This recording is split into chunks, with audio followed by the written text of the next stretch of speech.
Oh, hello there. I'm Andy with the S'more Stories podcast, and we have a great show for you today, but I just wanted to chime in here before the show officially starts and let you know that from time to time, we'll be talking about some gruesome and gross history, so viewer discretion is advised. If you want to play it by ear, look up the title of the episode on Google. If it immediately seems like some history you can't bear hearing, then don't listen. We aren't offended. We want to value your boundaries and comfort level. If you continue on, just know some of our content recalls some disturbing history. I mean, we talk about ghosts and death after all. As far as cursing, we try not to curse, but you will also try to hear that bleeped out as best we can. Feel free to reach out on our social media if you ever have any questions. But other than that, let's get on with the ghost.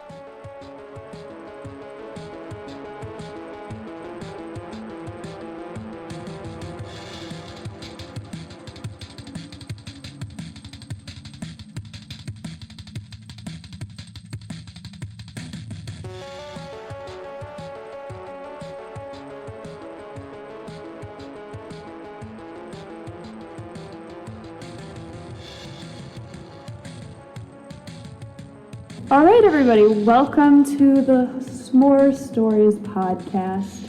We are going to be talking about the Villisca axe murders, and I am going to be leading this talk. I'm Andy, and I am here with my two lovely co-hosts.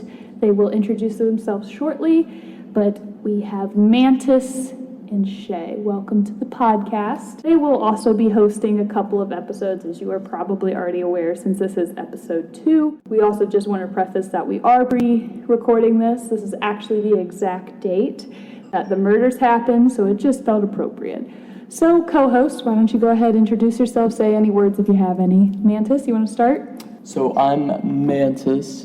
I run the social medias, so go ahead and if you haven't already, follow us on Instagram and on Facebook, maybe even X. But even though we don't post there very often, we do occasionally post. Always, we have, like every week, we have a spooky spotlight, something new and interesting, so go ahead and check that out. I'm Shay, and I'm our historian. I do a lot of the research and fact-checking on all of the stories, although this one I kind of slipped on, but it's okay. Andy's in good hands. She did. She completely slipped on me because she sucks. But anyway, yeah, no, it's all good.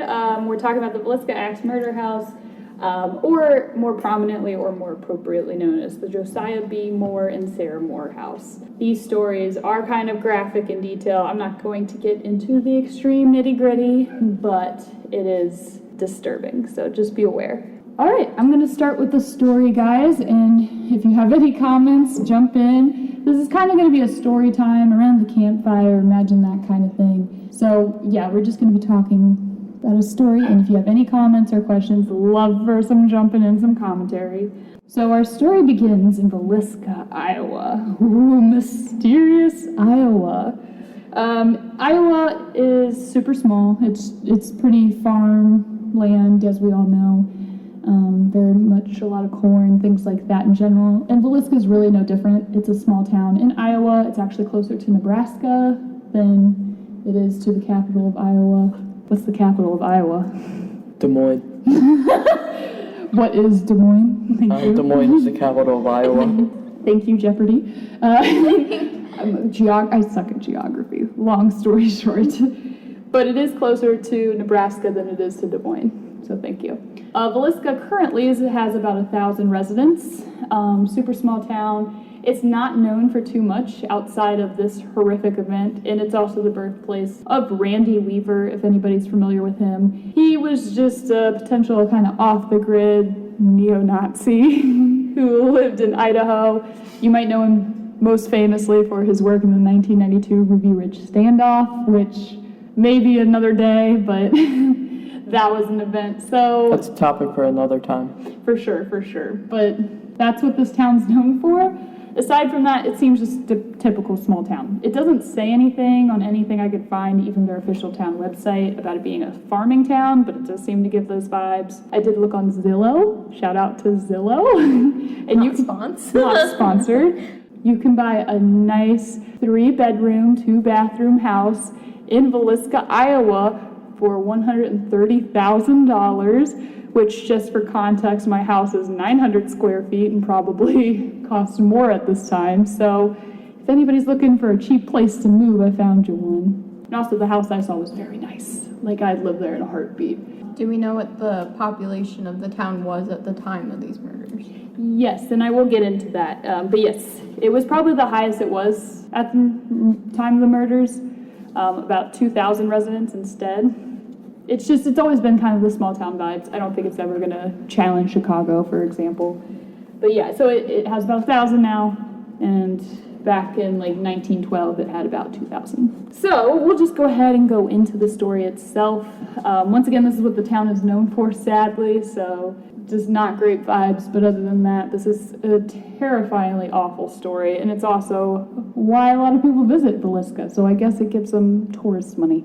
In 1912, the town was about 2,000 people, as we stated, and a few residents of the town, a couple of these 2,000 residents, were the Moore family. So the Moore family has 6 members. We have Josiah B. Moore, which he is 43 at this time. He also has records of going by JB, and he has records of going by Joe. Joe feels too casual, and I don't want to refer to him as Joe, so I will probably be referring to him as Josiah. His wife, Sara, also lives in the house with them. Sara Montgomery Moore. She is 39 years old at this time in 1912. She's very involved with the church. I found some sources that said she played piano at the church. She likes children. She hosts various children events. She's just a very involved housewife. Then they have 4 children together. They have Herman Moore. He is 11 years old. They have Mary Catherine Moore. She is 10 years old. They have Arthur Boyd Moore. He is 7 years old at this time. And then they have Paul Moore, who is 5 years old. So the 2 middle children do go by their middle names. That's also why I stated those. But at the time, the family was actually pretty affluent. They were well-liked in the community. People liked them. They also seemed to be well-off, had a good amount of money for what it was considered. Just an all-around great member of the community that you would hope to be friends with at the time. All right, so let's go into the exact days. Sunday, June 9th, 1912. Hey Mantis, what does it happen to be today? Is it Sunday? Is it June 12th? What day is it? It is indeed Sunday, June 9th. It is. It's actually, we're pre-filming this pretty far ahead just to start getting our bearings. We will be filming some things closer to their actual date. We appreciate comments nevertheless, but either way, I just wanted to let you know it is actually the anniversary, and it is actually the same day it was when the family, unfortunately, had an accident, for a lack of better words. Okay, so it is Sunday, June 9th, 1912. Let's place ourselves. There's not electricity, probably gas street lights. People have horses for some reason, because, it's just that time. And the family is just attending the Villisca Presbyterian Church. So they're at church for the evening because of a special Children's Day program that Sara Moore, the wife and the mother, she was actually coordinating. So she was, once again, very involved. She organized, I think I've heard some things like the Sunday school kids gave some speeches, and there was some games and things like that. So it was just kind of it was a fun time. It was a communal time, things like that. And then somewhere around 9:30, the event ends, and the family decides it's time to go home. Around that time, or a little bit before that time, Ina and Lena Stillinger come up to Catherine, and Catherine invites them to stay over her house. Her parents say that's okay. Their parents say that's okay. We probably all relate to asking over for a sleepover, all those good things. But yeah, they came to sleep over at Catherine's request. So 2 extra children are coming along for the ride for the night. So once again, event ends at 9:30. The family leaves roughly about 9:30, but it is said they don't really get home until about 10, which I only found weird just because the house, after looking up Google Maps, is only about a 5-minute walk from the Presbyterian Church, which, by the way, I love that the Presbyterian Church is called Presbyterian Church. I thought it had a more specific name, but Just Presbyterian Church. yeah, literally. Still to this day.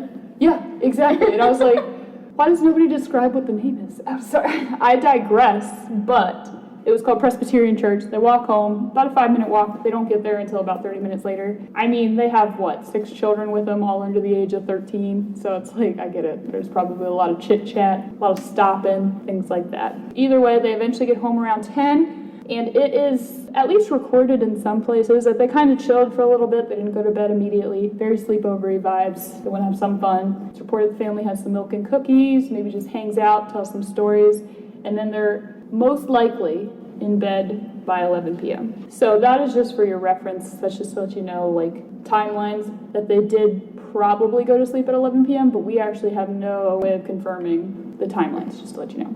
It is now June 10th of 1912, but it's the early morning hours. We're talking like midnight on the dot. The day just changed. And we'll just also start this part by saying how the house is structured, which is so awkward because as I was trying to look up the blueprints of the house, we don't live close enough to visit. So I was like, what do the blueprints of the house look like? So I can tell. The only things I could really find were made in The Sims. So just for reference, if you want to go to a Sims gallery and download this house, it is available. Something about that hits me wrong. I don't know if you guys have opinions on that, but it makes me feel a little weird. Shay, you play Sims a lot. Would you download this house? I mean, no. I build myself, so like I wouldn't download it, but I also would not try to build it because it also feels a little disrespectful. I like that she's basically saying she's better. No, I built them myself. I'm nowhere near as good as some of these people. Oh my god, no. Some of those people are insane. They'll just build castles and they'll be like, I'm done. It's like, I can build you a good starter home. I know, I can build you a nice 2-story brick building. Maybe some Tudor in there. Yeah, true. Okay, you can be a little too specific, but yeah. I like to add tall roofs. Tall roofs are the best part of the house. Tall roofs. An owl slide. But anyway, from how the house is structured, it does look on the first floor. The living room is obviously where basically the front door enters to, and right behind the living room is where Lena and Ina Stillinger were sleeping. It's considered sometimes a sewing room, but it also is a guest bedroom. So it seems like it might be like sewing equipment and then a bedroom. And then you go up the stairs, and that is the second floor. To the left of the stairs is immediately the parents' room, and then a little bit more like, how would you describe that? Like, just south of the stairs, like, you immediately, like, turn around. Oh, yeah. Yeah, that's where the children's room is. They all share a room, all 4 of them. Disgusting, by the way. I'm not sharing a room with 3 brothers as a child. That's a female, but whatever. They all share that room. And then to the right of the house is actually the attic. And the attic's not really, like, an attic in the sense of, like, it's not an extra floor. It is on the same floor. And the only weird part, and I think Mantis might have more to say about this too, but it is true, I could not figure out from the blueprints how to get into the attic. The attic had solid floors and everything like that. It's basically another room, but it's like right next to the children's room, but it doesn't come out towards the children's room. It might come out through a closet. I don't know. Do you have anything to add? So the attic entrance, which obviously, like most, would have stairs. There's a door right near the parents' bedroom, actually. So when you're coming down from the stairs, if you look to the right, I believe it is, you'll see where the parents mostly stayed. So yeah, no, I wasn't for sure on that, but I guess that should help. Once again, we've never been there. Maybe if we ever get the tour, we'll know for sure, but this is just from what we know online. Okay, so aside from the digressing, now we know how the house is laid out. So here's where things do get a little crazy. Roughly around midnight on June 10th, there is somebody that enters the house. It is speculative as to how they enter the house. Some have said that they enter through an open window. They take the screen out and slip in through a window. Some people claim the person walked straight through the front door. It wasn't locked or something like that. And then other people claim that the killer/person in question was waiting for the family in the attic. That is the only reason why we go into so much detail in the attic. There is either attic, front door, or window. Either way, somebody who's in the house, who's not supposed to be in the house, is there. They walk up the flight of stairs, or they exit through the attic and end up at the parents' bedroom. This is when we start to get a little gross. There is an axe in this killer's hands. The axe, I'm not for sure if it actually came from the house, but it's definitely from around the area. It doesn't seem like it's completely removed from the area. And then he takes the axe with an intent to kill, and he comes down on Josiah B. Moore's face. I know that's gruesome. But he comes down really hard on his face. He bludgeons him with the blunt end of the axe, not the sharp end. And apparently it was so gruesome, a shoe next to the bed actually filled up with so much blood. And it's something reported on his eyes. His eyes came out of his head because it's really gruesome. I only laugh because it's awkward. It's kind of disgusting to picture. But after he's done killing Josiah more, he goes over to his wife, who I presume they're sleeping in the same bed. I know times were different back in the day, like sometimes they did. But I feel like this was the time where it started to become more normal to sleep in the same bed as your spouse, or at least the same room, so she would have heard something. You would think, right? Like, I don't understand that at all. I don't understand, but apparently she doesn't wake up. Even if she's in theoretically the same bed, she feels no movement. And then she is also sadly killed by being attacked in the face with the axe. The only difference is Sara is the only one who gets the sharp end of the blade. And I really don't know why.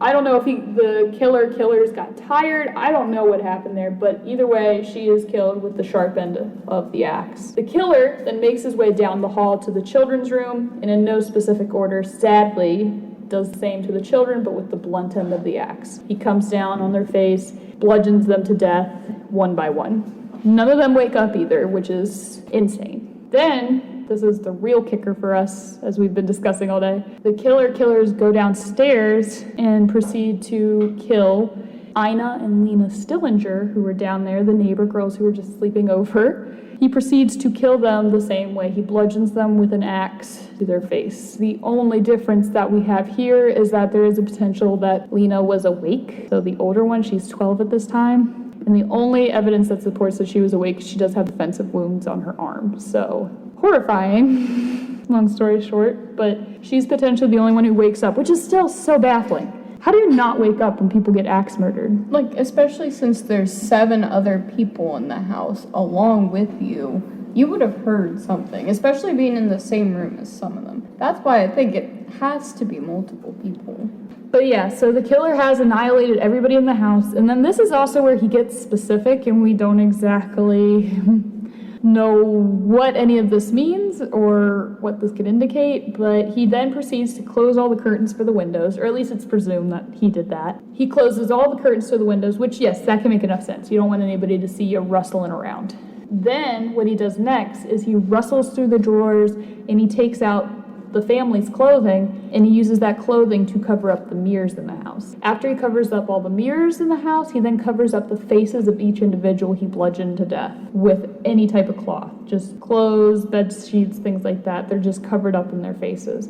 Then afterwards, he makes his way back downstairs. He goes to the kitchen. He prepares himself a plate of food and gets a glass of water, which the glass of water is found later completely just bloodied. And the food is found later not touched. So he makes himself a plate of food and doesn't touch it. Then the weirdest part is he also goes into the kitchen, presumably, and he gets 4 pounds of raw bacon and just stacks it neatly in the same room that Lena and Ina Stillinger were killed in. It's just there on the floor. I know. Sorry. Shay is over here shaking her head. I'm like, I agree. Absolutely. What the heck? It doesn't make any sense. Why bacon? Why bacon? That's what I say as a vegetarian when I'm like, why is there bacon in this house? Why is bacon on everything? Sorry, I know you don't relate, Mantis. Yeah, no, I don't get it either. He also doesn't relate to just bacon. He's a bacon lover. I'm a meat lover in general. I love eating meat every day. Eat meat every day. Arby's. Arby's, we have the meat. Dun, dun, dun. Still not sponsored. No. Arby's will be sponsored. If we got Arby's to sponsor us, also for this episode, someone would feel very wrong. That's a little dark. Well, just wait until we get to some cannibalism. Oh God. Stop.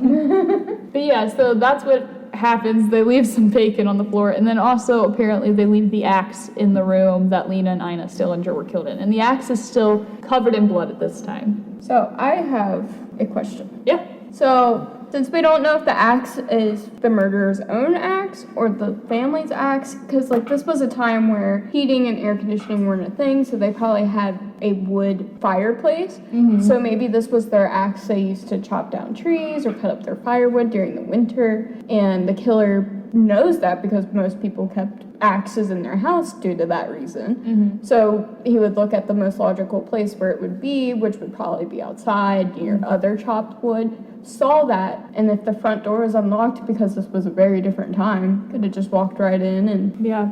No, I agree. And I think it's also the fact that I didn't really see any reports on if the axe truly came from the house or not. So it's not like maybe the police don't know. Maybe the police do know. They just didn't feel it was important to put in their notes. But yeah, it's insane. It's crazy. It's definitely a weapon of opportunity. You don't have to travel with an axe during this time to murder people. There's a good chance there will be an axe at the house anyway. Yeah, that's a valid comment. I agree.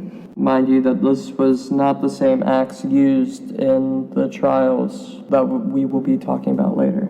Yeah, no, for sure. That's definitely odd. Okay, so we'll just go ahead. Let's jump now into the next day. All the horrible, horrible deeds have been committed, and the neighbor, her name is Mary, she notices the family around 7 a.m., I believe, isn't out to do their daily chores. They have chickens, they have horses. Apparently the horses are getting a little antsy to be fed or something. They're starting to neigh, and the chickens just seem to be getting hungry. So Mary actually goes in and she knocks on the front door, wondering where the family is. She tries to open the front door, but realizes it's locked. Knocks again, realizes they're not coming to the front door. So what she does is she goes, feeds the chickens for the family, and then she calls up Josiah Moore's brother, Ross Moore, which, by the way, random, but in my research, he had like 15 siblings. So this is just one of his many siblings. Those were the days. But anyway, so Ross Moore comes over at Mary's request. He actually has a spare key to the house, so he can get through the locked door. And when he opens the locked door, he goes to the room that Lena and Ina Stillinger are in, and he sees the massacre that has occurred. He does run out. He asks Mary to contact the police, and I don't believe it is reported that he goes upstairs and sees. I mean, why would you? Like, you already know something probably bad has happened. Yeah, if you already see two people gone, Yeah. you know, and you don't see or hear anyone else, I think you can just assume. Yeah, it's gruesome. I mean, there was a newspaper that described it as their heads were split open. Like, it's disgusting. So I hope he wasn't checking on the rest of them. I hope he just, for his own sanity, didn't go and look at everything. But yeah, so that happens. They call over the marshal, the sheriff, things like that. The town police, we'll just say that. Police come over and they conduct the first kind of walkthrough of the house. They do notice in the attic that there are 2 burnt cigarettes up there. And then they also notice a couple of things like the axe being all bloodied and things like that. But this is where it also goes downhill, because for some reason, I don't quite know why, the police do let an upwards of 100 Villisca residents into the house to come see the bodies before they're even moved. They even allowed them to touch the axe. They were allowed to touch the murder weapon. Yeah. I would like to add that also it was just kind of like on that same topic. Public executions were still really huge, like public hangings, lynchings, and I'm sure that there was kind of in a kind of almost sick way that it was popular to almost like see the bodies of people you knew in a town. Yeah, you could definitely say that. And I mean, I think honestly, not to be gross either, but I agree, my human curiosity, if that was just an open invitation, you'd be like, what? Can I see it? And then you'd probably throw up, but I agree. And I think that's also just part of human nature to want to see these just gruesome things. But yeah, I agree. But yeah, there was just a ton of tampering with the scene. It's kind of insane how much they just let everybody get away with. And then finally, I believe they said it's some other kind of police. My apologies for not knowing exactly. But some more police come in. They do a more refined search. They don't let people just run amok in the house. And they don't find those cigarettes in the attic, but they obviously find all the same things we're aware of. The bacon on the floor. They find the axe. The axe is just now tampered with, and apparently it's basically been wiped clean of any blood that was on it. They find the food. They find the bloodied water. They find all the mirrors, all the windows, and all the faces covered up with cloth. So, well, maybe, now that I'm thinking about it, the bacon could have been used almost as to, like, disguise the smell of dead bodies versus rotting meat smell versus dead body smell, because they're two very different things. So if they smelled that, I guess they wouldn't think to check for bodies. They'd just assume some meat went bad. I guess, and I can get that. I'll tell you one reason that I found online that's actually kind of disgusting, but I agree. The only issue I have with what you're saying is why wouldn't he there's 4 pounds of bacon. Why wouldn't he put some in the parents' room and the kids' room? Or maybe he was doing it to be caught, and he knew that their room was the first, since it was on the first floor. So maybe he wanted them to find them, and so that raw meat smell attracted whoever. Yeah. Like you said, it was his brother that went in. He probably was attracted to that because, like, he didn't know those girls were staying there. Why would he walk to that room first? Yeah. So. No, and that's true, for sure.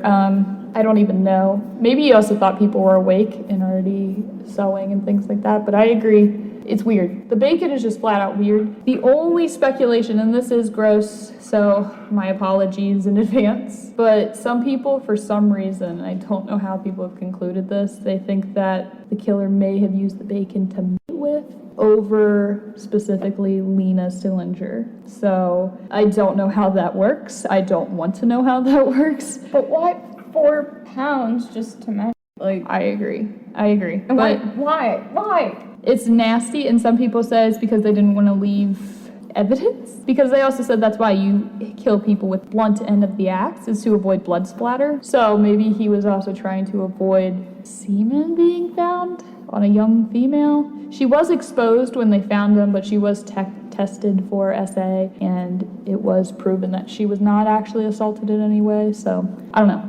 She was assaulted, just not in the context Yeah, of she was just not SA. But yeah, no, it's horrific. It's a horrific event, and the bacon is just another piece to the puzzle that we just don't understand. So moving on with the story, we're just going to talk a little bit more about suspects, and then we'll get into the haunted portions.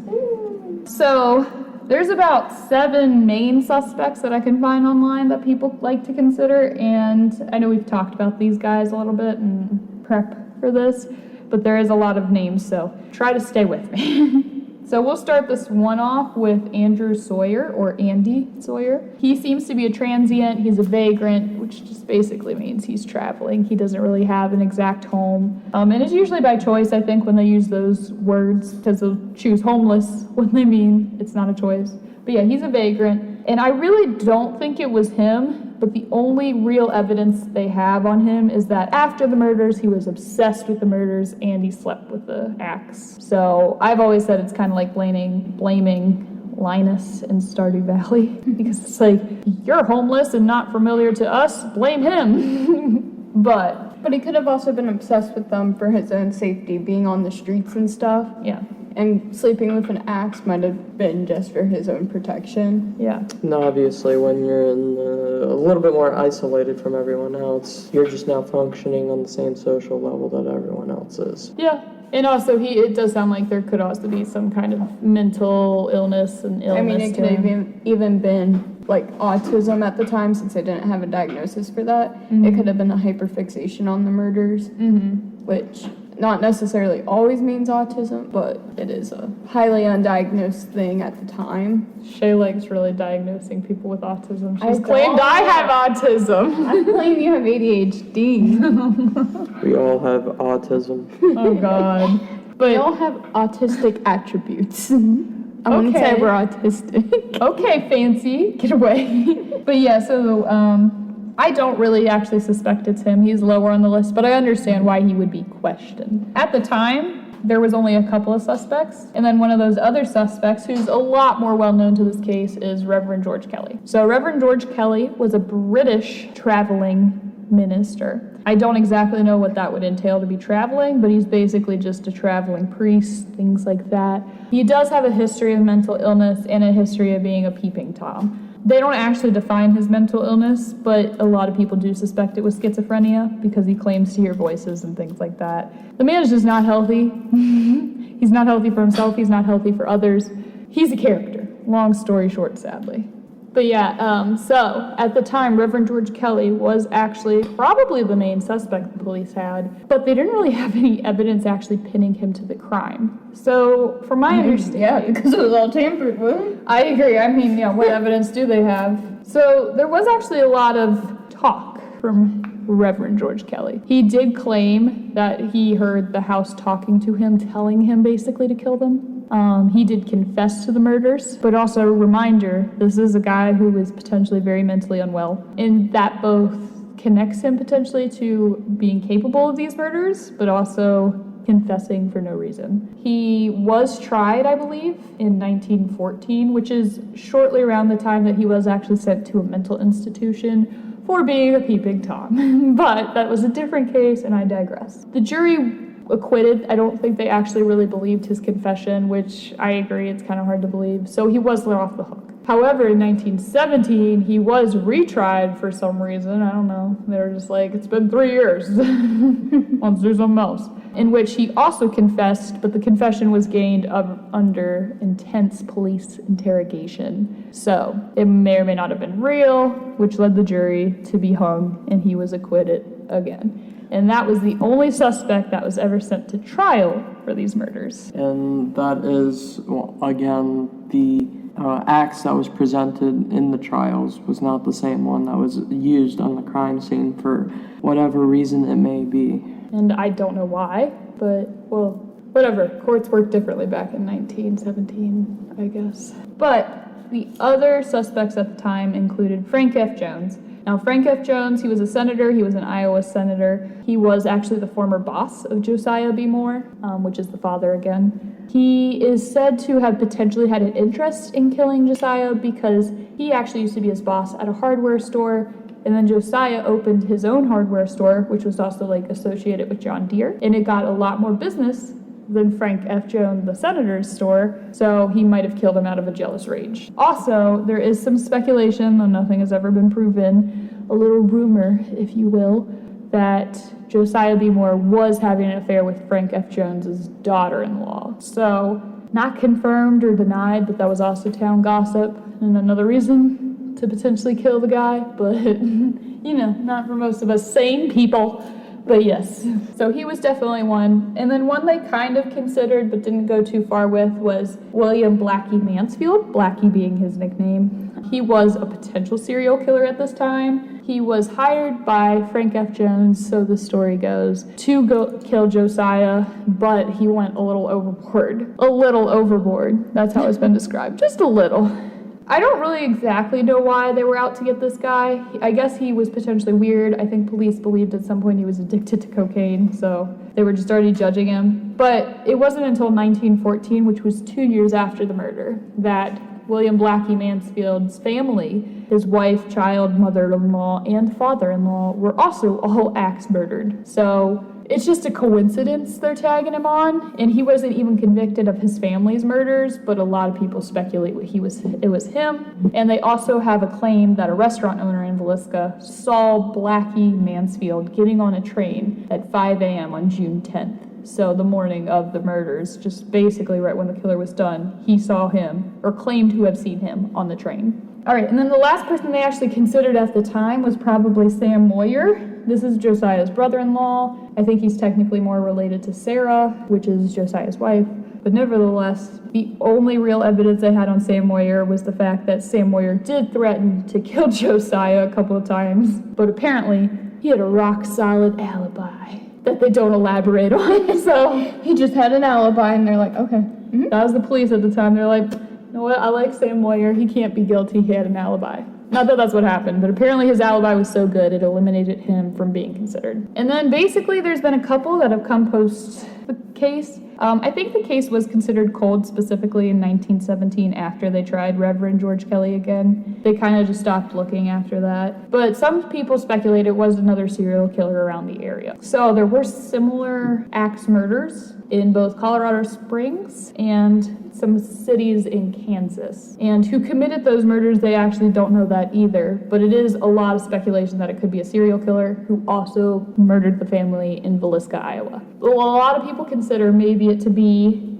Henry Lee Moore, who is not related to the family. He just happens to have the same last name. And the only thing he was ever convicted of was in December of 1912. He murdered his mother and grandmother. So he murdered them with an axe. It was about 6 months later. So I understand the connection, but he was only really ever convicted of those two murders. Not a good guy. Not someone who needs to be let out of prison. That's not what I'm saying. But a lot of people speculate he was a serial killer, and there's just not enough evidence to connect him to every single other murder they want to pin on him. And the last guy is our main favorite guy. I read this book called The Man from the Train. I did not finish it because I'm lazy.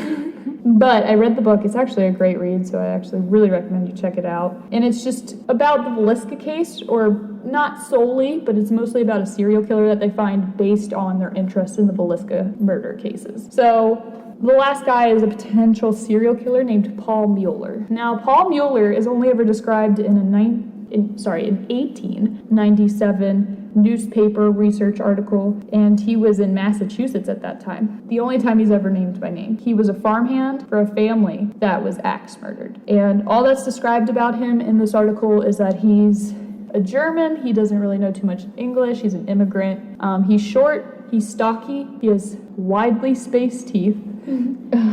And yeah, he just doesn't speak much in the interview because that is not his first language. It is also described that on the farm he was a potentially lumberjack, hint hint, and the family that he was working for was axe murdered. So it doesn't seem like he was a suspect in the case, or at least not for long, because they did not continue with his charges, but he was there, and that's the only record of him we actually have. That was 1897. The Villisca axe murders are in 1912. And among that time, they actually suspect exactly what the title of the book implies, The Man from the Train. He would be getting off of train stations, going to the closest house without a dog that just looked promising, and murdering families at random, specifically families with girls around the age of 12. He was potentially a pedophile.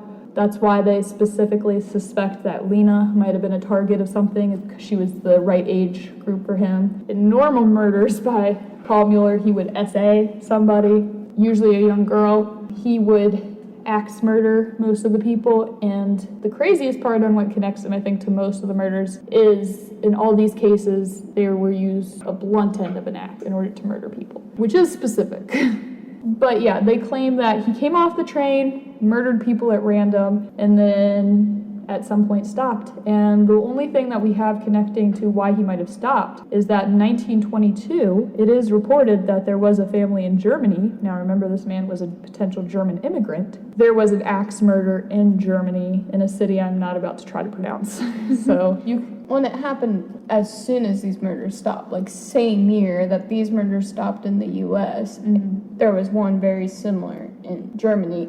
And who knows, maybe after that he killed himself, or like, because there's not a lot of information that we have on him. And yeah, no, it's true that in 1897, when he was actually first and only time he was interviewed, he was described as being 35 years old. So that means in what, 1922, he would have been 60. So his last murder was when he was potentially 60. So, I mean, he was already getting up there. There's a chance he just died.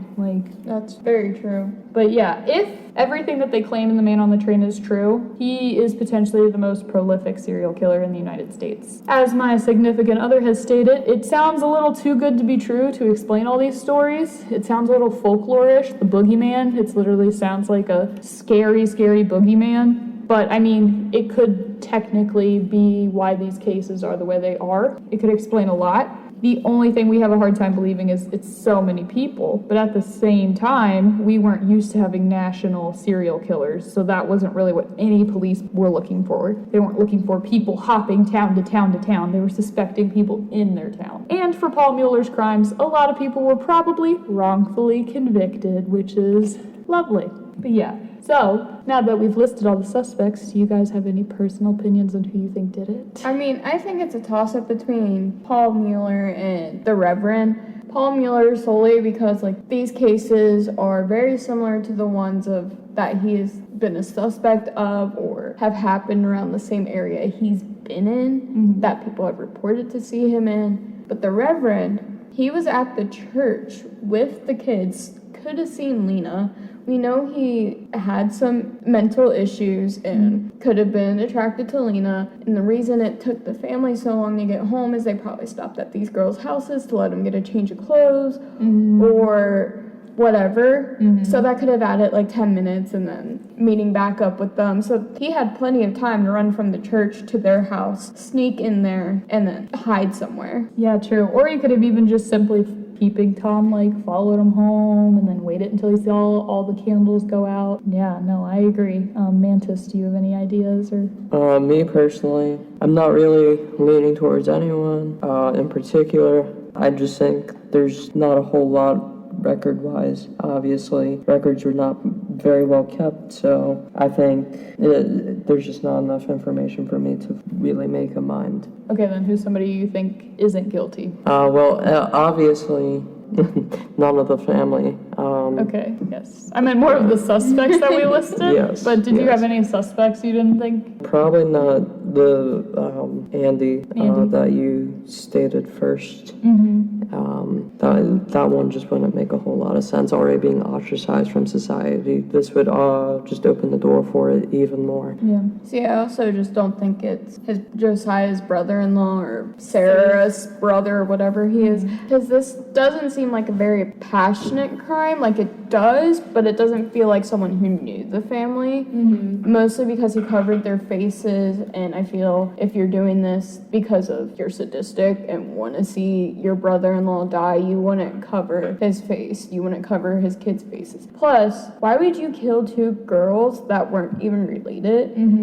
They just so happened to be there. Like, that doesn't make sense to me if it was a crime of passion. No, and I think that's the big kicker, and also why I think it's random, is because of those two girls. I think because they were there, and it sounds like nobody really woke up while he was committing these awful crimes, that those two girls down there were being silent. So basically, if somebody was checking all the doors, they knew, for some reason, they knew they were in there, and they thought, I can't leave any witnesses or something. Even though they were asleep, they wouldn't have seen it. So what was the motive of killing them? If you're actually seriously after the Moore family. That's why it seems like Lena and Ina, specifically Lena being the age she was, and we have two suspects that are known to be pedophiles or peeping toms. She was probably stalked at some point, whether that was by the reverend after the church service, and he overheard them saying, like, we're gonna go spend the night at the Moore's house, and he asked someone, like, hey, where do the Moores live? Because I would really like to talk to Sara about how well she did, or whatever it was. That's why he's a top suspect. While Paul Mueller is a convicted, has he been convicted of being a pedophile? No. Well, he wasn't convicted of anything, so yeah, no. But it is known that he was most likely a pedophile. Yeah. Specifically with girls of the age of 12. Yeah. And she was 12. So, and he just happened to be at the right place at the right time. Maybe showed up at the church for some unknown reason. And saw Lena. That's why I think they got murdered, is solely because these girls just so happened to be there. Yeah. It's not even a crime against the family, it's a crime against these girls. No, I agree. It's super random. I don't know. And then also, as we've all discussed before, how did nobody wake up? How is Lena potentially the only one who woke up? And if there's any evidence of that, she probably woke up right at the end. Like, she was not awake the whole time. Or what if they were, well, I'm sure there was evidence at that point to say they were killed in the same room, same position, but maybe even moving the body slightly to where they wouldn't. Yeah, and that is I'm glad you brought that point up, just because specifically with Paul Mueller, who is the suspect identified in the Man in the Train book, there was a lot of times where he actually moved the victims, but the only thing that I found specifically weird is he liked to stack the victims on top of each other. So he would leave in other locations all the victims in a barn stacked up on top of one another. If this truly is the same guy in all those cases, he's a sicko. Very sick. Not only is he a pedophile, but he's also a murderer.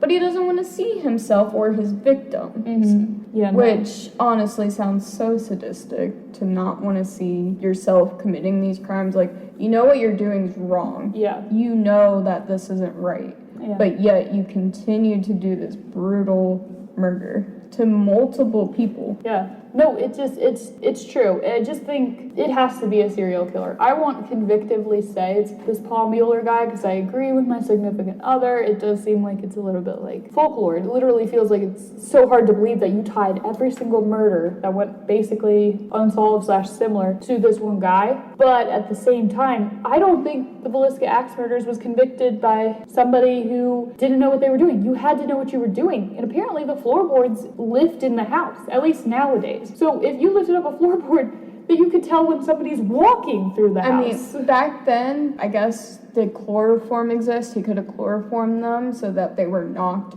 out to the point where even if they wanted to wake up, they probably couldn't. So maybe drugged them. And obviously, we didn't have toxicology reports back then because we didn't have the technology. Yeah. So maybe drugging them. Like before, that was like, but probably would go with the attic idea. Yeah. It's in the cookies. It's in the bacon! Yeah. They force fed them. It's really hard to believe that to me this was by like the brother-in-law, somebody who's not skilled. Like they had to have been skilled. Well, even it could have been the Frank F. Jones guy, but solely if he hired, what was his name? Blackie? Yeah. Solely if he hired him. I could see that happening, but it would be murder for hire. He himself would not have committed these murders. Yeah. Because he also has no experience, whereas Blackie was suspected of another similar crime. I mean, more or less by the townspeople than he was the actual police. Yeah. But they're so similar and so closely connected. No, it's weird. I don't know. I don't understand how they were never caught specifically by anybody in the family. That's my biggest indicator on why I think it's somebody who has to be skilled in killing people, sadly. And I don't think anybody in the town of Villisca is skilled at killing people. No. If this hasn't been a thing before. If such gruesome murders or murders in general haven't been a big thing here before. Yeah. It would have to be an out-of-towner, which you have this traveling reverend. Yeah. So that is why the reverend and Paul Mueller and maybe Blackie, is he a townie? Is he from Villisca? From my understanding, and yes, that's a good question, he lives close in Illinois. Like, the turf war, stupid stuff. So, he It's lives far close. enough away to where somebody probably wouldn't have suspected him. Yeah, exactly. And that's why I think they mostly think of him as a murder for hire. He wouldn't just randomly. But they also suspect he might have been the serial killer who killed people in Colorado Springs, yada yada. But yeah. There's too many cases that are very similar to this that hint at a serial killer. Yeah, I don't know. It's just weird. Unless there's like a whole gang of them, and like Paul Mueller and Blackie and the other Henry Lee Moore, they're all the suspected serial killers, but they could be a gang of killers, almost like the Manson family. They're being sent out to these places. I like this. They're being sent out to these places to go and kill these people, and it's very likely because obviously we've seen it happen. It's happened in history many of times. Yeah, no, it's crazy. But yeah. So it could be multiple people in a sense of it's a gang. I agree. No, I absolutely think it could technically have been multiple killers in one night. I don't know, but it feels like it could. It's Jack the Ripper. It's Jack the Ripper. He probably would have been 100 years old. And not in Britain. But yeah. Alright, let's actually get to the haunted stuff. Ooh. That's what we get here to talk about. So first off, just with how we're going to structure things, why do people think this is a haunted house? Why are people saying this is one of the most haunted places in America? It's been claimed that by a couple places. And I actually couldn't find a ton of research. Like, there's actually not too many claims, but there's a lot of claims of very similar things happening. And one of my favorite random things is that there's been at least 2 people who have stabbed themselves in this house. Like in the Villisca house? Yes. After or before? Oh, I don't think they have many records of before. This is after. Okay. So when it was a residential home, it sounds like some man who actually lived there stabbed himself one day. While sharpening his knife. Thank you. And then in 2014, somebody was staying at the Villisca murder house and he stabbed himself as well. So I don't know what is up with that. That's weird paranormal stuff to me. I mean, it's definitely not unheard of, but it is very rare. Yeah, it's just weird. I've never really heard of like, and then the knife turned on me and I didn't know what to do. Dog. Yeah. But aside from that very specific claim, a lot of people, it's a lot of voices, it's a lot of footsteps, it's a lot of noise. The vast majority of, I'd say, paranormal activity that happens here is noises. It's very vocal. It's not necessarily as poltergeisty. I know there's some doors that close and things like that, but It could be that most of what they've seen, I know you haven't talked about it yet, is the kids. Most of what they hear are some of the kids. So they might not be able to hold energy as well to show themselves, even as slight orbs. They might have just enough energy to say a few words. Yeah, I agree. And then the only other things that I have are, definitely kid ghosts. Kid ghosts are familiar around here. People specifically consistently hear Lena, Ina Stellinger, and Paul, who is potentially the youngest. Not necessarily to be confused with Paul Mueller, but Paul is the youngest son of the Moore family. He was 5 at the time. So a lot of people claim to hear those 3. I think the other kids have been heard before: Herman, Catherine, and Boyd. But the only weird thing that I still to this day think is really flippin' weird is people don't claim to hear Josiah or Sara. They're just not there. But what about Ina and Lena? Well, yeah, they're heard the most. And then the last thing that I consistently hear in all of my research is that a lot of people sense just a bad energy. Like, they just get really, like, it's an oppressive feeling. It's just nasty in there. But yeah. Yeah, there's a very strong negative energy there. And obviously, there's a lot of heavy history there with, 8 deaths in one night or morning, however you want to phrase it. That's a lot to really sink into the house. And it's thought that in the spiritual world that this energy can kind of bring and attract a lot more negative energy. So it can just add on and pile up until it just becomes that overwhelming sensation. And there's different entities there. As a matter of fact, there's supposedly this this group of entities that identify themselves as a legion. I don't know why I identify themselves. We are Legion. Yeah. Sorry. It's just it's a weird one.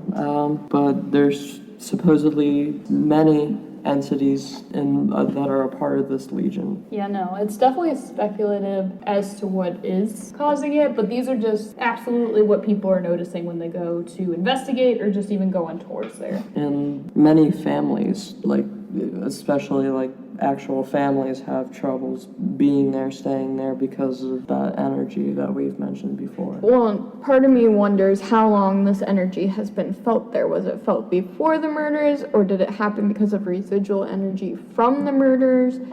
Because I don't think this energy is coming necessarily from the person who killed them, because if it was a serial killer, why would they stay in this specific house? I agree, yeah. And we've talked about, I don't know why certain people think, well, it's obviously the serial killer is there, but they also don't believe that a man who died next door in the 1960s isn't the one who just so happens to be coming over messing with people. It could even be a figure. I forget what they're called, but they're not even real. They never lived before. It's just there as a being, an entity in this house. They were never human. They were never on the physical world. What if this house has some kind of portal that opened during these murders because of this dark energy that was released?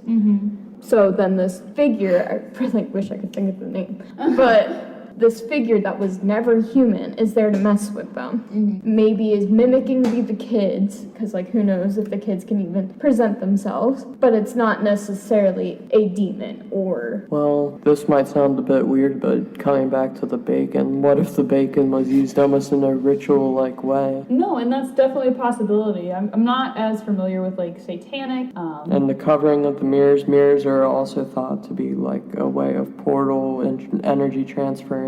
But if you're covering the mirror, covering shielding that portal. But when you unopened it, when they uncovered all the mirrors finally, probably all that energy just came back. So maybe whoever did do this murder was a Satanist or someone who believed in dark forces. Not that I really believe in Satan being real, but I was about not to say it's to produce dark energy.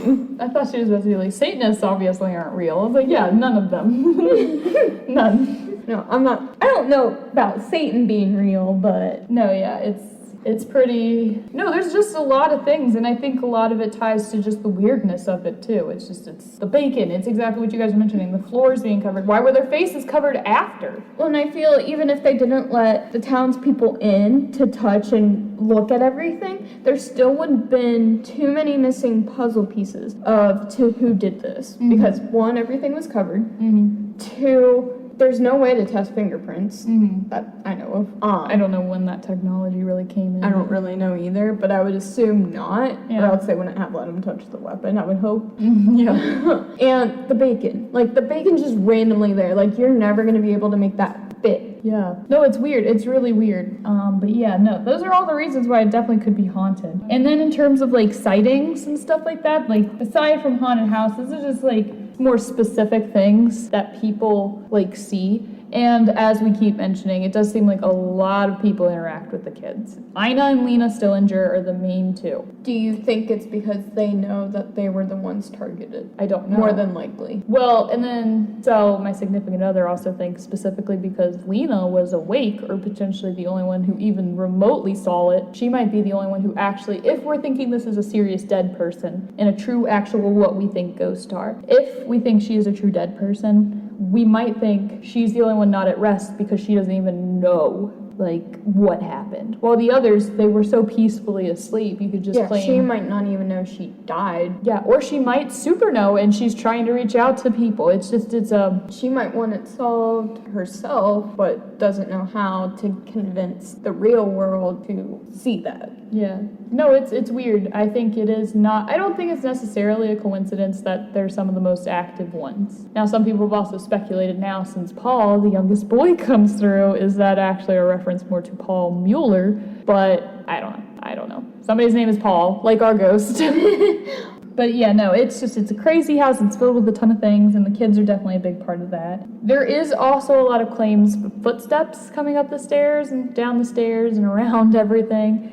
Johnny Hauser, he is actually a local paranormal investigator. He seems to have a lot of experience with the house. He seems to be involved in a lot of paranormal expeditions that even go there. I mean, he was in the Ghost Adventures episode. Yeah, and from my understanding, he worked there for a little bit. He knows the house up and down, even on a paranormal level. He says often he's hearing footsteps. Footsteps are a big thing around this house. He's hearing footsteps in the attic, footsteps going upstairs, coming downstairs. He said, I think the first time he actually realized the house was haunted, he heard somebody open the door, and he thought somebody was trespassing, so he hid in the closet to, give them a good scare because they're trespassing, and they come up the stairs to the bedroom where Johnny Hauser's in, and he pops out of the closet and, screams, and nobody's there. So it's a lot of footsteps. I mean, it could even be, to explain that, if this house has this dark entity, I have heard where it basically replays the night of the tragedies that have occurred in these houses. Not necessarily a ghost doing it, but it's that energy making the house relive these tragedies. But it could also be Josiah trying to find his kids, because we don't hear him talk, but he could be trying to search the house. Yeah, and it's true. It's true that they also claim, often aside from the kids, the only other voice they really ever hear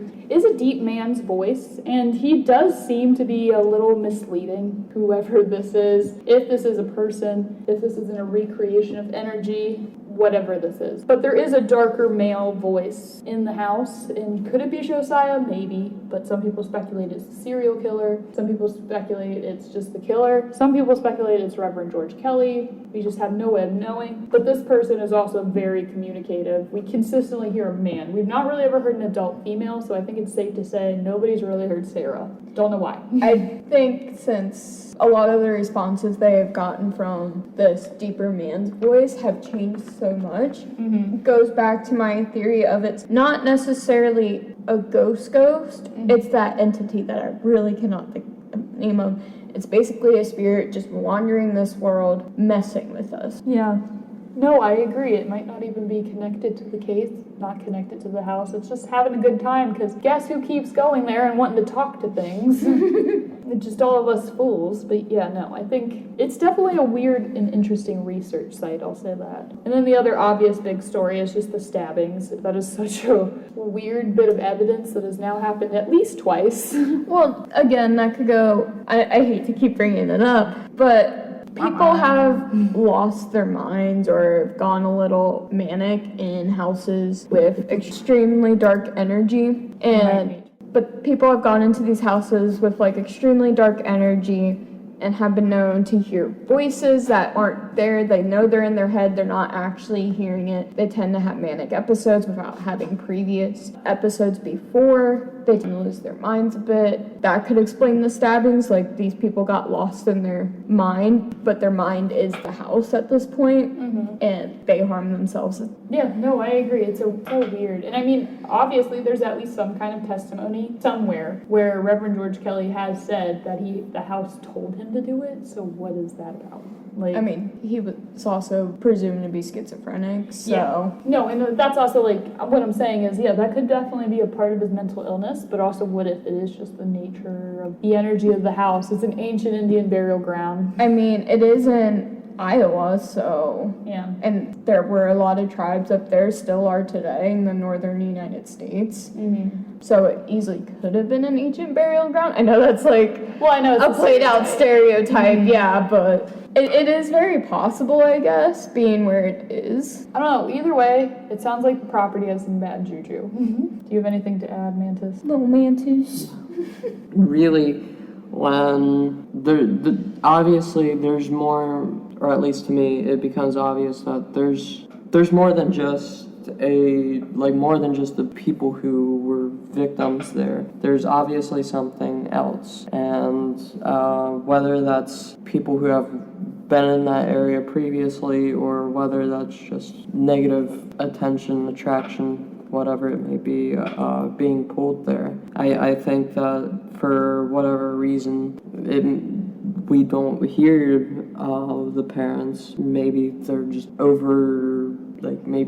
overtopped by all the other entities there. No, we have no way of knowing. And then also a big speculation of mine, and I know people who listen to this are looking for ghosts. They like ghost stories, and I like ghost stories too. I think they're very informational. I think they could be very cool. But one main thing that I always like to put out there is we don't actually know what ghosts are. Are they truly dead people? I don't know. Are they replayed moments in time where the energy of the earth just connects and all the same conditions are right? Like, what about tonight? Is tonight going to also be crazy because it's the anniversary? It's the same kind of day. It's almost the same kind of weather from our understanding. Another thing is, did this happen on a full moon? Because it is known that people, especially ones with mental illness, go a little bit crazy. Yeah, lunatic. Yeah, literally a lunatic. But it could also be like a portal to other dimensions. Yeah. Cross dimensions have been a constant explanation for ghost-like energy for a long time. Yeah. No, I agree. I think what we want to restructure with this podcast, just in general, at least my personal goal, is I just want to make more people be able to question what exactly paranormal means. And paranormal, literally, I think by definition, just means it's not normal. It's not expected.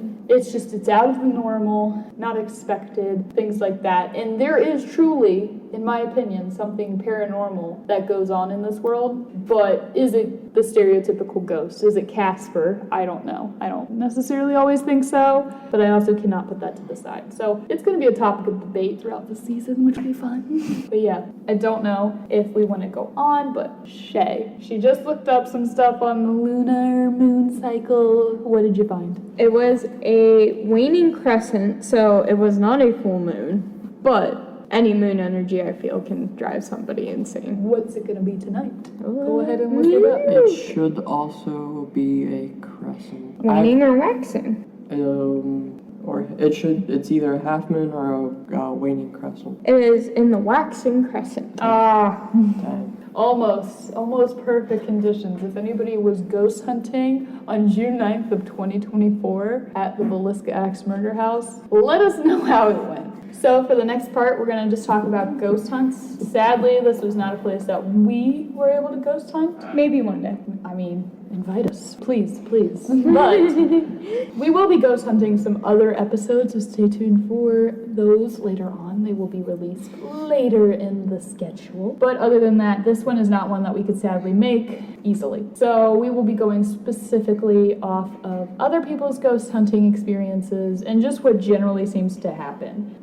So once again, Johnny Hauser. Hi, Johnny.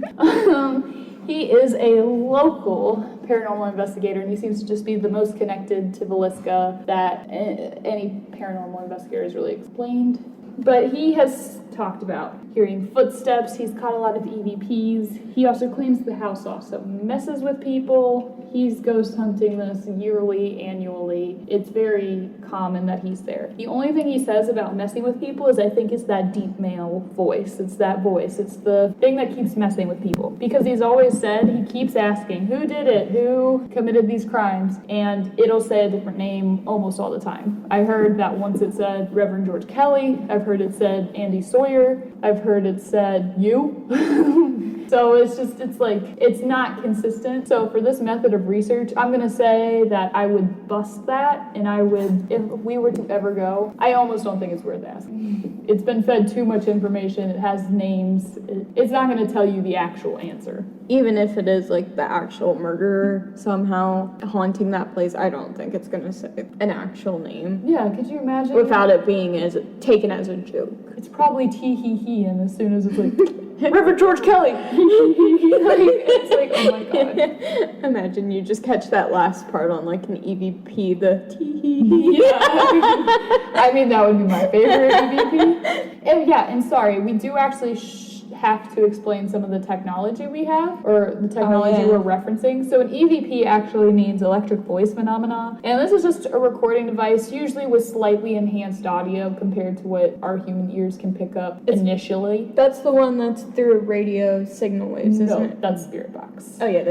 That's what I'm thinking. An EVP is just a recording. Yes, Yeah. it's used pretty silently. You don't hear immediate feedback. Yeah, so it's I got just it mixed up. no, you're good. It's just it's electric voice phenomenon. So somehow they use electric. I do have to do more research into this. I will come back smarter and better for the next episode. But I think we often consider ghosts to be picking up on electrical energy and things like that. So this is just a use of that. Speaking of Spirit Box, though.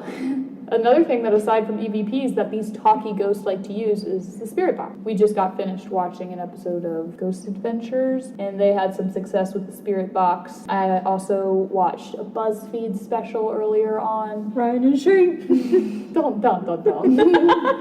But they also seem to have some success with Spirit Boxes. It seems very talk heavy. And Mantis, do you have anything you want to tell us about the Spirit Box? Can you explain the Spirit Box for us a little bit? So the Spirit Box will often, it sounds very fuzzy because it is actually, technically speaking, a radio going over different radio frequencies at very high rates. So you can technically, you can not use it for what it's made for and just have it tuned into a single channel. Or you can change how fast it goes throughout these different channels. And it's going to sound very staticky, very hissy in a way. But if you hear a voice and that voice kind of goes over these different jumps or breaks, usually that very confirms what you're hearing is that there's something there, and it's not just a random signal you're getting from nearby. It's usually something that's actually closer to you. Yeah, no, for sure, and that's a good enough explanation, so thank you. It's a little box that emits small radio frequencies, and I often like to think of, or at least as a kid, it was always told to me that white noise on the TV is something ghosts can use. This is just audio white noise. It's a white noise machine that can allow something to use the energy and come through, at least in theory. So you can't use an actual white noise machine because it's not constantly sweeping through different frequencies for those voices to travel. Yeah, and I don't know what psychopath figured that out, but I mean, maybe they tested it out. They were testing out a bunch of different things, and they got some answers, direct answers to the questions they were asking. Yeah. So maybe that's how they confirmed, this works. Yeah, no, for sure. And then also, just the last definition, because I just want to make sure you guys are all on the same page. I'm sure you're well educated, but we want to make sure I want to define residual haunting. And just in terms of parapsychology, it's just a haunting where ghosts are looping. It's the idea that they are not intelligent. They're not responding intellectually to your conversations. They might even sound intellectual intellectually, but they're not actually there. They're not physically responding. It's like a time. They're living their day-to-day life. As one might call it, stuck in limbo. Yeah, for a lack of better terms, yeah, I agree. Stuck in limbo is a good way to put it. Also, I think it's a big indicator on potentially, like, what's it called, like a time machine type thing. It could be literally the actual events playing out in a different dimensional time. Yeah. So, Obviously, not in this case, but in different cases, there is a very, like, kind of, so for instance, at like a bar, sometimes they'll catch what sounds like glasses clinging together or a piano playing, and that kind of goes back to the residual part. yes, but that's also residual energy in the terms of sound. I also want to make it clear that ghosts in and of themselves can be residual. You can be talking to something that is either sounding like it responds to you, but it's not really, or it's not responding to you and it's just going through something. Like it might say stop and it's not actually talking to you. But yeah, I just want to make sure you guys understand those definitions because those are things we will be using. So, big question for you two. Do you think this is residual at all? Do you guys gather that these kids actually don't know they died? I think, honestly, it's a rare case of it being both residual and actual ghost children. As it seems like Lena's probably going to be the most intelligent that you're going to come across. So she might be the only one that is actually aware. Because there is speculation that she was awake at the time of her murder. So therefore she knows how she died. So that's why I think she could be probably the more intelligent one, especially since we hear from her quite often. However, the others, I think, is more residual, especially claiming to hear Paul, who is only 5. Yeah. What 5-year-old spirit is that intelligent to be able to give answers besides his name? Or asking for his mom or his dad? No, I think that's a valid point. Mantis? It seems to be commonly attributed that any tragic death, whether that's murder or whether it's just a sudden passing, they're usually oftentimes connected with residual more often than an intelligent haunting. And you can also never rule out like the possible of demonic mimicry. That's another popular theory that demons or demonic entities are capable of kind of manipulating themselves to sound like other people or appear as other people, and maybe that kind of is where some of that negative energy comes from as well. I agree, but I'm also going to ask for your honest opinion. Do you think all mimic are evil? I don't actually think that's necessarily true, but I want to know your opinion. Probably not, but it's really not something I would know too much about. You don't have to know too much about. Just your pure speculation. Do you think anything that mimics actually has bad intention? Because I don't actually think whatever's mimicking the children is actually trying to trick people, but that's just me. See, personally, I think mimics are not always evil, but I don't think they're ever good. Well, yeah. I think they're typically fall in the more neutral space. They're just kind of mischievous. They want to play pranks, or I guess there could be some good mimics trying to get these kids' stories out, maybe even. But I don't think it's always necessarily evil. I think we just associate that with being evil because that's what's in folklore. Yeah, no, it's, as you said, very possible that like, they're not evil, and not all of them. But who really knows? Well, for this exact example, do you actually think the children are mimics? And then if so, do you think it's actually evil? In this exact case. I would have to say it's probably very likely that they would be mimicked, or at least could be, because we haven't heard from the parents, obviously. We haven't heard much from the other 3 children. Yeah. And to only hear from these 3, the youngest one, and then the 2 visitors, that seems very strange to me. And that just doesn't really align with much else that would make sense. And a lot of mimics do appear as more innocent beings, more docile. If I'm trying to understand what you're saying, is you're saying a mimic chose these 3 because they were the most vulnerable. A 5-year-old and 2 visitors. It could be, yeah. Or it could be multiple mimics. Maybe. I mean, I think in this case, if it is a mimic, I think it is doing it out of evilness. mostly because of that dark energy, many people have reported it. And we don't have visual sights, but most mimics don't show visuals. So if it is a mimic, it's more than likely not going to show itself. That is interesting. I did not ever know that. I know a lot about mimics. Mimics are like one of my most searched topics. Wendigos and skinwalkers. Yes. The Wendendingo ate the baby. But yeah, no, for sure. I understand. For me, the sound specifically, just dwelling on the children since we're talking about it, I think this is an unpopular theory. Guys, people are going to hate me. But I think it's actually because paranormal researchers, paranormal investigators, people who just even like to play around with it, I think they've been feeding these entities too much information. So I think we're past the point of actually getting knowledge, for me. Because I think if they're truly the children, there's been too much to not trust them. But I think if it's not the children, I don't even think it's necessarily an evil mimic. I think it's literally somebody knowing who people are looking for. Like, I literally had an issue with one of these paranormal investigators specifically calling out names and specifically listing, did Reverend George Kelly do this to you? Lena Stillinger, how are you? Like, putting out those names instead of just asking broadly, what's your name? Who are you? Yeah, exactly.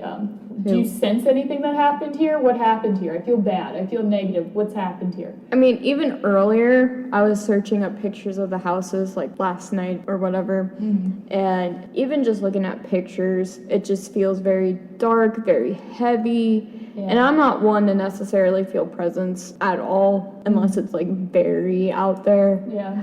And, if I can feel it looking at a photo on Google, I think if we ever get the chance to go out there, we definitely would feel something. No, for sure. And people consistently talk about bad energy, which we can just go ahead and transition to. But what is truly bad energy? Like, what is bad energy that people are feeling? Is that, because a lot of people who investigate think it's because the spirit is in there with them, and that's what they're feeling. The Mantis? So bad energy can be made of multiple things, whether that's dread, regret, sorrow, kind of going hand in hand, or whether it's evil and malicious. Usually the more evil and malicious ones, you're going to see more attacks, or you're going to hear about more attacks, more scratchings. In a place of dread and regret, there's often going to be more of a just kind of an overwhelming feeling that just something isn't right there. And it doesn't have to feel evil. It can just simply feel like someone's upset there, and that's really all it has to feel like. Yeah, no, for sure. And I think my issue with it is, I think, once again, I just think my biggest issue with the house is perception. I think too many people actually think the killer is still there. And I just don't believe it. I don't think the killer is there. I think this dark energy was on this house long before, or like I have mentioned earlier, a portal. Whoever did this could have been doing this as like a sacrifice, or could have been doing it just out of pure evilness, just maybe not necessarily as a worship technique or anything, but knew that it could open something that was buried deep. Who knows, this family could have gotten this house blessed and that energy was covered up. And now all of a sudden, after these murders, it's come back. But I don't necessarily think it's demonic. I don't think it's one that's going to attack you. Like you said, I don't think it's anything out of, what was it? Like menacing? Malicious, yeah. Malicious. Yeah, malicious. I don't think it's anything malicious, but I definitely do think it is something out of tragedy and sorrow, so it's more of one that is going to play on your emotions. So mimicking those kids as this dark energy is how it's playing with that sorrow and that tragedy. Now, when it comes to the town or the hamlet of Villisca, Andy, have you looked at any maps of the town's layout? Or no, and I agree. I think an important part would be to look at fault lines, electromagnetic field lines. I was thinking more along the lines of rivers or streams, water currents, because those can also channel You're energy. specifically talking about ghosts, and I understand, but I'm going to talk just specifically logically, and I agree it should have been something I did. It would also be interesting if this was on like a major fault line, if this was a very specific, weird underground electromagnetic energy thing. thing, because I think that can often explain ghosts. Why do ghosts feed off electromagnetic energy? If there's something wrong in the ground, which we haven't tested, it could be over projecting, it could be replaying moments in time, it could be just weird, it could be making the property weird, and it's not necessarily dead people, if that makes sense. Yeah, but I agree. Mantis also brought up theory of just like the water theory, which I think if you have any more you want to elaborate on, that we can kind of explain it a bit. Yeah, running water, especially more natural, has often been considered as a easy channel, easy access for energy to be harnessed and used by spirits, whether that's good or bad. It's often attractive to those spirits. So really, a lot of places where there is water, running water, they're usually actually heavily considered to be what some might consider haunted locations. And as a matter of fact, if you look at our spooky spotlights that we post, several of those locations are near, like maybe a mile or two at most, a source of running water. Okay, so I looked up the town of Villisca on Google Maps just now, and looking at it, it is very, very small. Yeah, it's very small. But there is a cemetery, so who's to say that the person who killed them didn't run to the cemetery to hide until, like, everybody had seen them and he was able to sneak out, he or she was able to sneak out of town or whatever. But there is also a state park nearby, there is also woods nearby that he could have easily hidden in. So part of me thinks, like, if he did go and hide in those woods, did he stay in town and just kind of blend in and nobody just noticed? Yeah, and it sounds like the exact house is right next to the train station, so that's why a lot of people were like, well, they could have easily have hopped town within 3 hours of committing the murder. Yeah. But yeah, no, it's definitely an interesting place. I think the small town vibes do add to just the creepiness of it. But I will say, for me, I think when most people walk in and they feel that bad energy, I think it's actually just this weird way that human energy works, which obviously this is much more philosophical than we probably need to get into. But we don't really know what human energy is. We don't know about chakras and all that stuff. This is just ideas that we have as humans on our own energy. So for me, I think a lot of times you can walk into a house like this and you can feel, without feeling the presence of ghosts, you can feel the presence of the event and just how nasty it was. And I don't even think you need to be told exactly what happened. Sometimes you can just feel the dread without it being haunted. Oh, absolutely. Yeah. And I think specifically, I read this one woman's blog. She's a paranormal investigator. She specifically said she felt a level of dread. And then she also went in to specify and talk about, like, I think it might be because I'm a mother and knowing how many children were murdered, it makes me feel sick. And it's true. I just think a lot of the bad energy might not actually be a sign of a ghost. And it's more human energy picking up human energy. So just to really quickly and briefly talk about human energy, I did have a little bit of an actual science to it. As you are aware, mitochondria is the powerhouse of the cell. So humans have trillions of mitochondria in them, which as it's functioning, it converts glucose into ATP, which is basically just energy for the cell. It's energy for all the cells. It's energy for our body. This is also just basically a process in which we convert chemical energy into electric energy. So there is the truth that humans give electrical energy off. It also is just saying that, like, aside from the electrical energy that is legit an actual biological thing that humans put out, we also put out so many biochemical energies, we put out psychophysical energies. This is like why when you see certain people walk down the street, if they're in a bad mood, you're like, don't talk to them. So I just think that sometimes it can literally be a connection of human energy. Humans know humans were slaughtered in that house. They can feel it and their energy is resonating and they feel sad because they know what happened there is sad. Or they don't know and they can just feel the sadness. And there are some people who are more impacted than others and others who are less impacted, obviously. Yeah, for sure. And I think that's the idea behind empaths.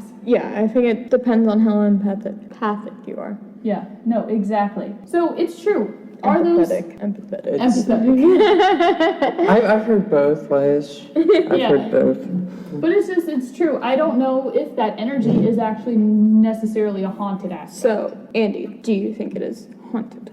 Thank you. That's a question I have to ask you. Well, I'm asking you since you're kind of explaining it as now. Yes and no. I am pretty on the fence on if this place is haunted. And the only reason that I agree, we discussed this last night, me and my significant other, and we both kind of just landed on the idea that, like, for what has happened there, it is not nearly as haunted as you would think, just because of the events that happened there. Sorry, no, you go. Maybe it's not as haunted because of the amount of human traffic coming through. Because since day one after the murder, it seems, people were walking through that house. So maybe these spirits are scared off. They might still be there, however, they're tucked back, and the only ones we see are the residual energy, which could be that darker energy, and then Lena, who might be the only intelligent energy we have.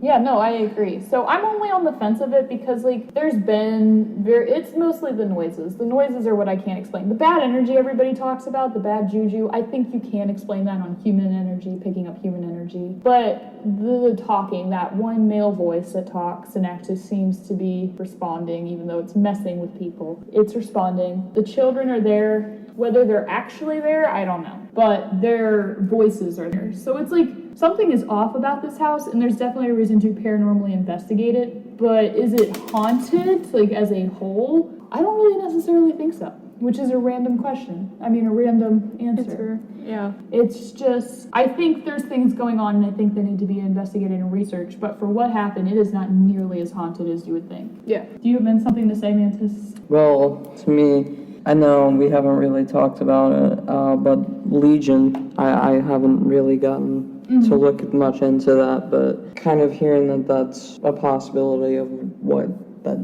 something could be there, then it would be many powerful entities. And it might not even be the family, it could just be something random. Obviously, yeah. And whether they're just hiding themselves or whether they're traveling, we don't know. To me, there's either just a few or there's a lot. There's not really an in-between. But do you think it's actually, like, legitimately haunted? Yes, I would say so. And, Shay, do you have any opinions you want to explain? I do think it is haunted, and the reason why is because I think before all of this happened, there was something tragic that happened on this land or in this house already. So there was obviously this dark force already there, and it caused someone to just be either drawn to the house, whether that was one of the serial killer suspects or the reverend or anyone. I think they were drawn to it, not necessarily in their own body.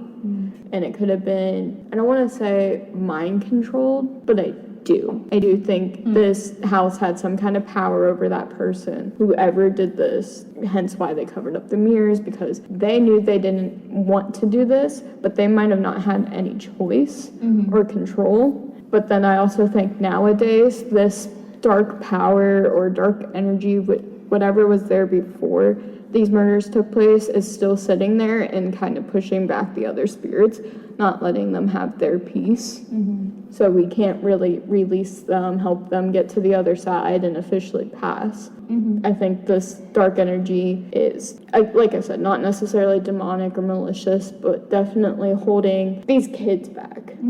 I think he wants these kids to suffer for eternity. Yeah, no, for sure. And just quickly, before I ask also this other question I have, I did also just want to mention, in terms of my logic, the concept of pareidolia, which is just the idea that meaningful interpretation happens when there is none. And this often happens with EVPs, in my opinion, where we hear something and it sounds like Reverend George Kelly, but that's not actually what it's saying. So I will say, I think there's also a lot of that at this house. There's a lot of pareidolia. There's a lot of, we're putting too much meaning into what is happening.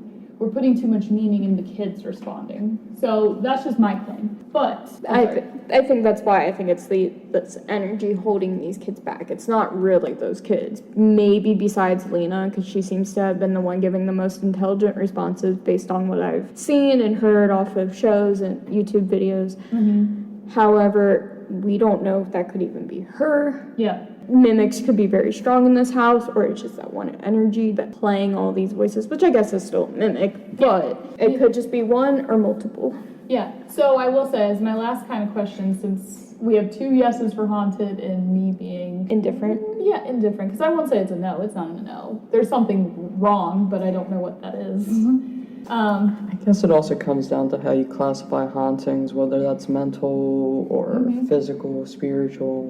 There's different ways to define a haunting. No, I agree. And in my terminology, haunting is what's going to actually make me feel like there's an actual, like, ghost. Like, something is actually there with me. And I don't actually gather that. Now, maybe it'd be different if we do ever visit, but I'm just saying, I'm not actually gathering that things actually feel like they're there with That's fair.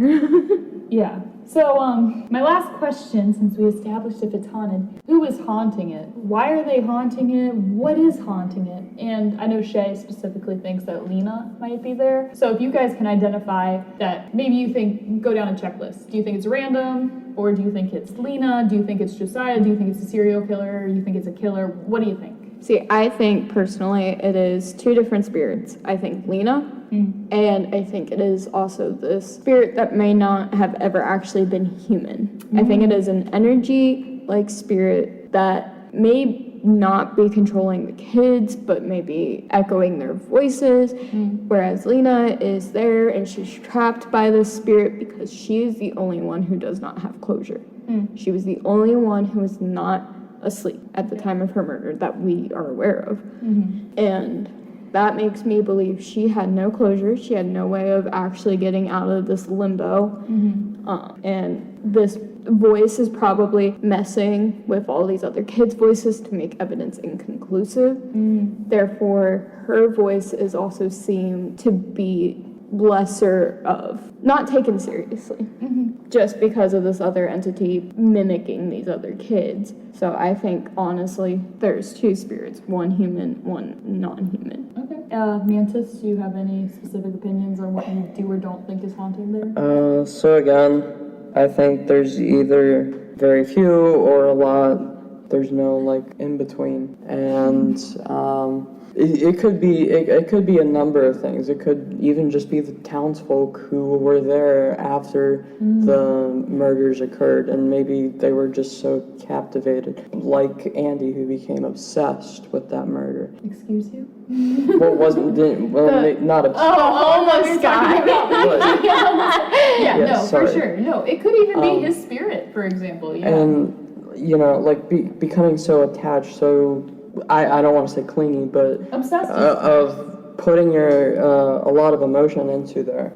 It definitely can bring and attract a lot of energy, no matter whether that's with humans or whether that's with spirit. When I think with you bringing up Andy, that also kind of helped not necessarily change my perspective, but kind of put a name to that entity, because it could have even been him, and like he's so obsessed with them that he wants these kids' like minds, because obviously we think he was not mentally well, whether that was a disability or actual mental illness, but definitely something was off with him being so fixated on those murders.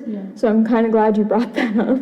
No, and I think it's true. I think he actually has come through a couple of times, or his name has come up in spirit box sessions, EVPs. Andy has been a name that's been heard. Or is it just that one entity messing with him? Exactly. So it's like, it could be the same entity messing with all the names of the suspects. Or it could be, what if it is? It's him himself. It's somebody who's obsessed with it. Obviously, if they're obsessed with it, and we don't know how he died specifically, but maybe he just slipped away suddenly, and now he gets the chance to go wherever the heck he wants, and he goes there. That sounds like it would make enough sense. So it's true. I think that's a good thing to bring up too. I don't know what I think is haunting it. I basically agree with Shay. I think if there is something truly haunting it, it's something random, and it's gonna be Lena. And that's just because, generally she's the only one who consistently comes through, which is sad too.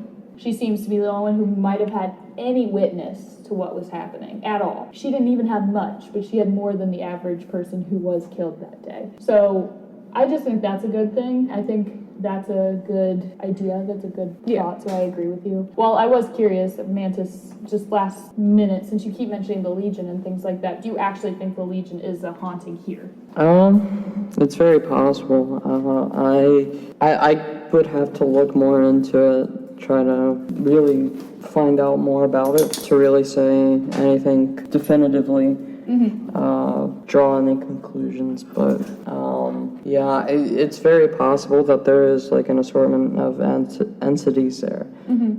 because of that negative force and because of the energy that lingers there. I think we can all agree, though, that we don't think Paul, the 5-year-old, is truly there, or Ina. I'm on the fence because it's true they keep coming through. Why those two? But it's true at the I think same it's time. honestly more possible for the other 3 children to come through, Catherine, Herman, Boyd, mostly because theirs are so few and far between. Like, yeah, we hear them, but it's not as much as the other 3. So I think their hauntings are a little bit more, like, possible. While Lena's comes in the most consistent, it seems. I'm just gonna interrupt you here, just off the top of my mind. So you kind of brought up the closure, like, because Lena would have been the technical only eyewitness, and obviously we know that Ina is another voice that's still there.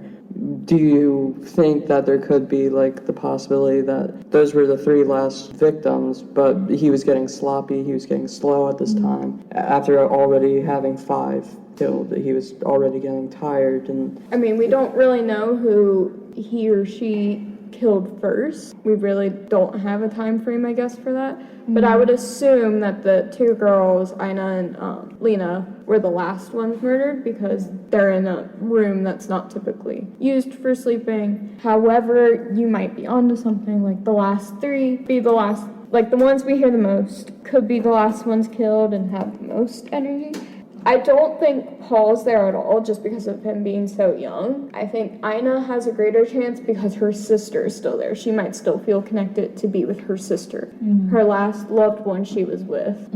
So she might be there trying to help her sister find her closure. Yeah, no, I think that's a good point to bring up. So, do we have any other points on the hauntings itself, or do you think we've extinguished this flame? I think we've gotten all of our opinions out there. Yeah, okay, so I think the general conclusion is it's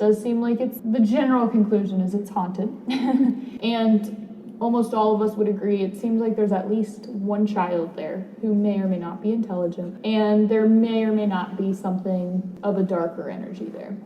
We've also conclusively agreed we don't think it's the killer who's there itself, but it is something messing with it. And it could be the killer, but we just don't speculate that that's what it is. I just don't think it's the killer specifically if it is one of the serial killers, because why that house, out of all houses you have gone to and killed people, you would haunt that one. Though at the same time, it might have been the most well-known in the papers. I don't know. But all right, well, it was a very popular headline at the time, obviously. no, for sure. I mean, we still remember it today for crazy reasons. It's disgusting. It was hard to talk about. And yeah, just to conclude, we don't mean any of the victims any harm to this day. We do feel bad for the Moore family and the 2 Stillinger girls. They did not deserve the fate they endured. That was just horrific. And their poor parents to just say, like, yes to an innocent sleepover. Oh, yeah. And then that was the last they saw of their girls.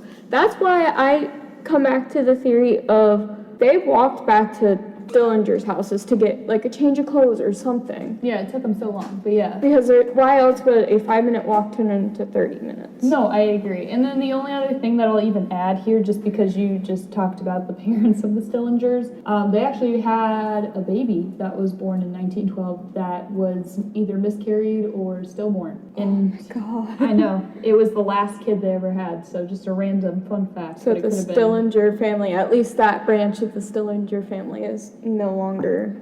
Yeah, well, it sounded like they had like 8 kids, so it's fine. Oh. But... Well, I wouldn't say it's fine, it's just... No, but that does definitely drive a hole in your family for sure. Oh, yeah. But yeah, it's also crazy that they were potentially going to have another child around this time, and maybe it was the stress, but yeah. Yeah. My heart goes out to any of those families that are still affected, all the people who've lived there and just feel overwhelmed and affected by the house's energy, all things like that. But yeah, I think that was a great episode, guys. Good job. Thank you guys for coming on the podcast, and thank you for listening to me ramble. I think the story is very interesting. And we will see you guys in episode 3. Thank you for listening.